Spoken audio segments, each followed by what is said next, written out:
Ni hao, salut à tous. Aujourd'hui, on va voir l'épée chinoise. Donc, la particularité de ce petit joujou, c'est qu'il y a donc deux tranchants. Les deux tranchants sur chaque côté de la lame. On voit ça ensemble. Donc, allez vous chercher un morceau de bois, quelque chose qui peut éventuellement travailler sur cette épée. À ce sujet, vous pouvez éventuellement s'y en trouver si vous allez sur mon site. Je marquerai les liens en bas et vous trouverez du matériel que vous pourrez vous procurer sur Amazon. D'ailleurs, à ce sujet, je tiens à dire justement par rapport à cette page sur mon site, les accessoires du guerrier. Encore une fois, vous retrouverez en bas en description. Si vous allez dessus et donc sur cette page, vous pourrez donc vous procurer des produits dont je me suis servi, donc ne serait-ce que les gants box, des boken, des choses comme ça, comme les épées. Enfin, vous trouverez des produits dont j'ai eu recours.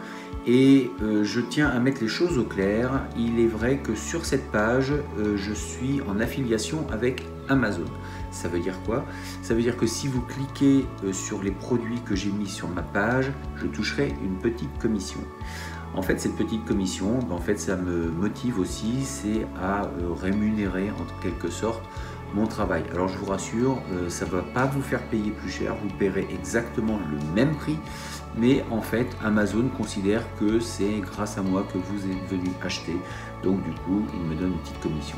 Mais en tout cas, je toucherai une petite commission. Donc en fait, c'est une façon pour vous aussi de remercier mon travail, c'est-à-dire que ça ne vous fera pas payer plus cher, mais moi ça me fera peut-être gagner 2-3 euros peut-être sur un produit, mais en vous rappelant que vous ne paierez pas plus cher. Et en tout cas, merci pour ça. Si vous prenez le temps de passer par ma page, ça me permet de toucher quelques petits euros. Voilà. Dernière précision par rapport à Amazon, ce qui est bien aussi pour moi, c'est que même si vous passez donc par ma chaîne et que vous allez ensuite acheter autre chose, à partir du moment où vous êtes passé par mon lien, et bien en fait, tout ce que vous allez acheter, il y a une commission qui va me revenir. Donc en fait, c'est vraiment pour, quelque part, c'est participer un petit peu pour me remercier de toutes ces vidéos que je peux faire. Et si vous avez apprécié, en fait, un jour, si vous avez besoin d'acheter quelque chose, vous pouvez passer par mon lien. Merci en tout cas pour tout. Je préfère que ce soit clair, au moins comme ça, vous savez que si vous passez par mon site, eh bien, je touche une petite commission. Au moins, les choses sont claires entre nous. Voilà. C'est parti pour l'entraînement. Donc la manipulation de l'épée. L'épée est attachée à l'élément feu. Donc c'est un mouvement d'épée qui est très rapide et qui est complètement différent du boken. Autant le sabre, ça va être des frappes et des tranches très lourdes et qui vont vraiment découper, qui peuvent même trancher un bras ou des choses comme ça. En tout cas, c'est vraiment puissant. Autant l'épée, bien qu'il y a certaines épées qui avaient une réputation qui était aussi tranchante que les katanas, voire plus, ça c'est la légende, j'ai aucune preuve là-dessus, mais en tout cas les épées chinoises étaient quand même réputées pour être très tranchantes. Surtout, la particularité, c'est surtout le bout, des vraies lames de rasoir. Mais en tout cas, la particularité donc c'est deux tranchants, chaque côté de la lame est tranchante et c'est beaucoup plus léger.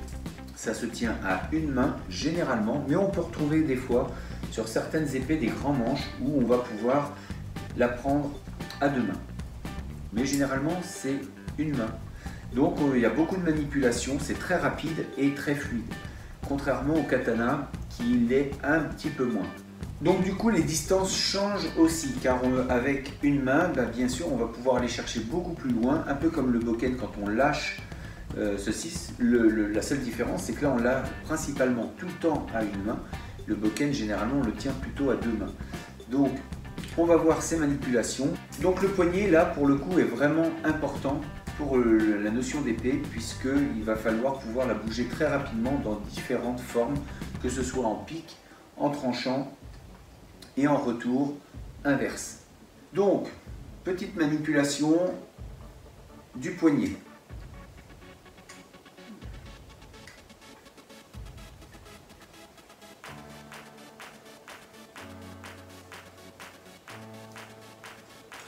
On monte l'épée et on descend. On essaie de ne pas trop bouger le bras comme ça. Ça, c'est le deuxième temps. Premier temps, on reste sans bouger au niveau de la main. À droite, bien sûr, et à gauche,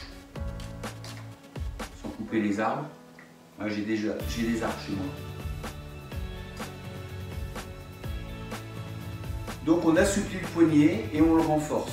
En même temps, on assouplit et le fait qu'il y ait un poids va permettre d'endurcir un petit peu, de renforcer la tonicité du bras. Deuxième travail, on va monter le bras. Et là par contre, c'est la pointe de l'épée qui va pas trop bouger. Alors bien sûr, elle bouge, hein, mais là en fait, c'est plus le bras qui monte.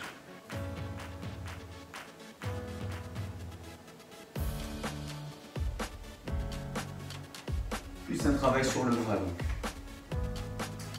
Donc on maintient, même chose avec la main gauche.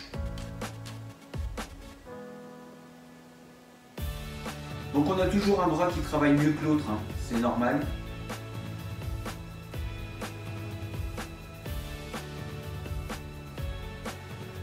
Ensuite, on va donc venir trancher simplement de haut en bas. Donc rotation du poignet.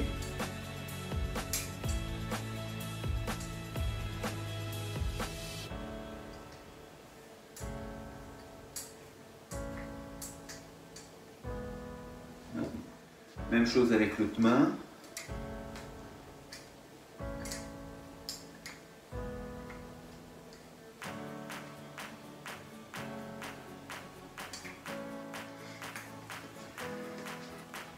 De l'autre côté.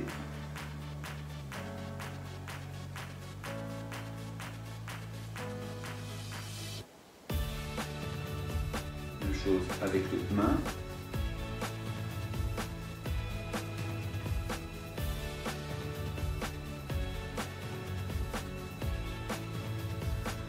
On reprend et là donc on va commencer 1 ici et 2. 1, 2, 1, 2. Côté extérieur, intérieur, extérieur, intérieur.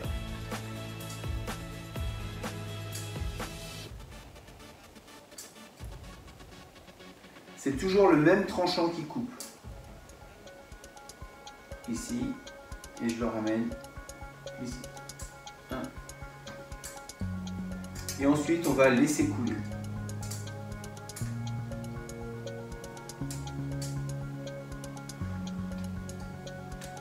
Donc, on commence le premier 1, 2, ensuite 1, 2, et laisser couler. Extérieur, intérieur, intérieur, extérieur. Dérouler le mouvement, laisser couler.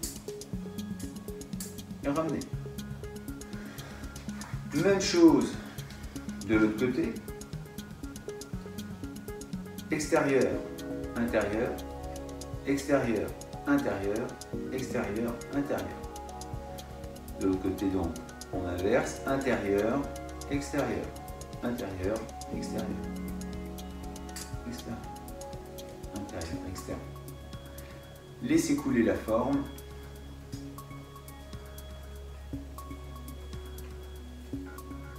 Alors, la particularité aussi de l'épée dans les formes traditionnelles, on met 2 doigts, comme ceci. C'est le travail de l'épée, à chaque fois on va venir avec des formes comme ceci. Alors pourquoi? C'est une bonne question, je n'en ai pas la moindre idée, mais en tout cas ça désigne donc le travail de l'épée qui se fait donc à 2 doigts. Pour le sabre, c'est le tranchant. Généralement, on va travailler tranchant avec le bokken ou le katana. En tout cas, avec les sabres chinois, on va mettre le tranchant. Et puis, pour l'épée, eh bien, c'est cette forme-là. Je ne vous cache pas que c'est vraiment pour les formes traditionnelles. Dans les Tao, on va effectivement faire attention d'être comme il faut, d'avoir le bon placement des mains. pour que ce soit esthétiquement joli et puis pour répondre aussi à une transmission qui nous a été donnée. C'est comme ça, donc on le fait. Mais c'est une bonne question, je suis en train de me poser donc cette question qui est bonne. Et donc du coup, je pense que je vais demander un petit peu d'où ça vient et pourquoi on fait ça. Si vous avez la réponse, je suis preneur. Mais tout ça pour dire que lors d'un combat, si on doit se retrouver bien sûr avec une épée, ce qui est quand même assez rare, je pense qu'on ne va pas se mettre à faire ça. On a autre chose à penser que d'avoir le bon placement des doigts pour commencer à se battre. Enfin, je me vois mal faire ça avec une épée. Mais bon, après, pour les puristes, il est mort, mais il a bien fait les bons gestes. Bon. Maintenant, avec une forme de frappe, donc celle qui est vers le bas, et là on va venir inverser, donc on va venir dans cette forme-là. La main tourne pour que ce soit l'autre côté qui tranche. Donc les deux tranches en couple ce coup-ci. Donc le premier ici, deuxième, je mets ma main inverse. Donc en fait ici ma main se retrouve paume vers le ciel sur le retour. Contrairement à tout à l'heure où la main était paume vers la terre. Si j'ouvre, la main est toujours vers la terre. Paume vers la terre, paume vers la terre. Paume vers la terre, paume vers le ciel. Donc, 1, 2. 1, 2, 1.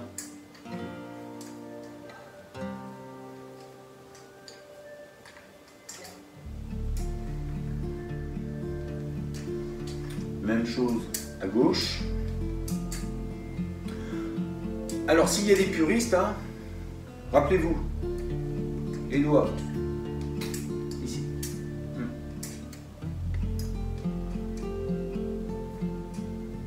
Et ici. Un petit exercice qui se complique, mais qui reste dans la même forme. Donc ici, on va couper et on va laisser partir derrière. Grand cercle. Donc on va se retrouver comme ceci. Ici, et là on va tourner, tourner, tourner et revenir. 1, 2, 3, 4. 1, 2, 3, 4. 1. Ici, laissez passer, pivoter. 1. Avancer. Sur ce mouvement-là, j'avance ma jambe gauche, je pivote, j'avance ma jambe gauche, et ici, je fais mon tour, j'avance jambe gauche, 1, 2, 1.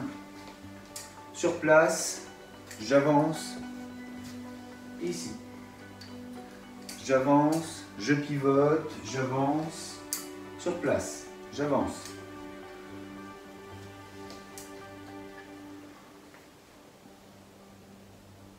Allez, cherchez un petit peu. C'est pas forcément évident, mais vous allez voir, à force de le faire, vous allez y arriver.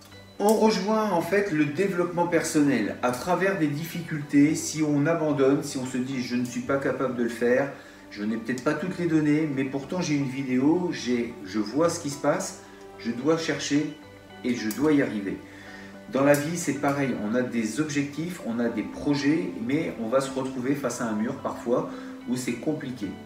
Eh bien, on ne peut y arriver que si on se motive, que si on se force un petit peu. Si à la moindre difficulté, on abandonne, comment voulez-vous avoir des résultats? Donc, même à travers un geste, c'est relier le mental à ce geste. C'est compliqué, je n'abandonne pas, j'y arriverai. Il faut vraiment développer ce côté mindset, cet état d'esprit pour vraiment réussir dans la vie. Je vous rappelle encore une fois que toutes mes vidéos ont un but, c'est de susciter de l'intérêt et éventuellement que vous alliez pratiquer, mais tout ça aussi dans un but caché, c'est de faire en sorte que les gens se prennent en main et deviennent plus forts là-dedans, en tout cas moins faibles, et que rien ne les arrête par rapport à leur projet. On a tous des capacités et l'art martial, je le répète, c'est une école de vie qui doit nous donner du sens et qui surtout doit nous donner de la force pour avancer dans notre vie de tous les jours. Donc, même quand vous ne comprenez pas ce que vous voyez, forcez-vous et essayez vraiment d'imaginer. Parfois, je fais un petit peu exprès aussi, c'est de ne pas tout montrer. Là, par exemple, je pourrais montrer les pieds, mais je ne vais pas le faire. Pourquoi? Parce que ce serait trop facile. En plus, je dis ce que je fais, donc vous n'avez pas la vision de la chose, mais vous pouvez le chercher. Et c'est pas si compliqué que ça, en plus. Partez du principe que tout n'est pas donné forcément, et que pour avancer, eh bien, la seule personne la plus importante, c'est vous. Ensuite, les formes qui remontent. Donc, 1 ici et 2. 1, 2, 1, 2.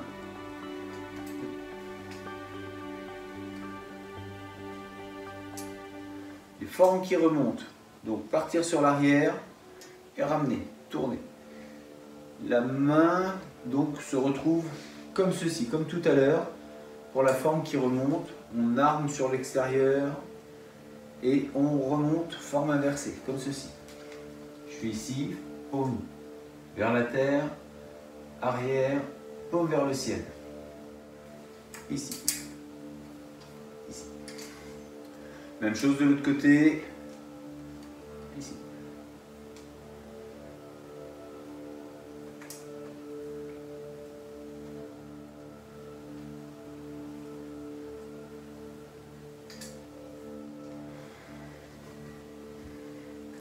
Un, 2, je reviens.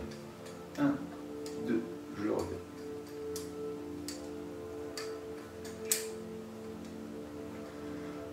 On commence par l'intérieur.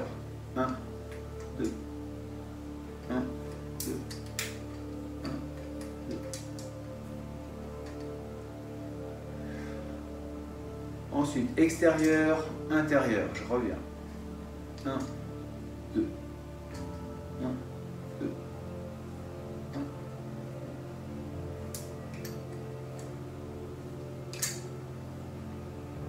En commençant par l'intérieur, 1, 2, 1, 2.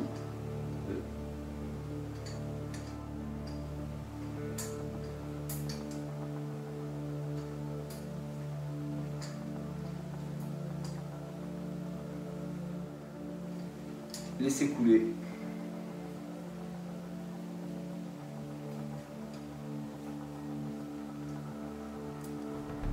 Pour les plus ambitieux, les courageux, donc on va avancer jambe droite devant. Je fais donc ma forme inversée, je remonte, j'avance, je pivote et j'avance, je refais ma forme. 1, 2, 3. 1, 2, 3. Tout à l'heure, on était jambe gauche devant. 1, j'avance, retour et j'avance. Jambe droite, 1, 2, 3. 1, j'avance, elle repasse en dessous et je refais mon mouvement.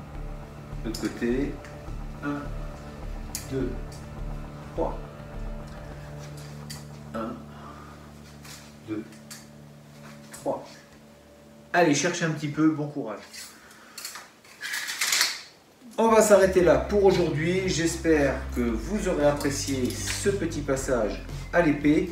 Donc mouvement feu, on verra un petit peu plus les formes latérales la prochaine fois. On retrouve toujours un petit peu les mêmes choses, hein, que ce soit le bâton, le bokeh ou l'épée. Ça ne change pas vraiment. Après, simplement, ce qu'il faut, c'est prendre en considération les spécificités de chaque arme. Là, en l'occurrence, il y a 2 tranchants. Donc, je vous dis à très bientôt donc, pour une prochaine vidéo. D'ici là, restez forts, restez beaux et surtout, restez bienveillants. Saïtier!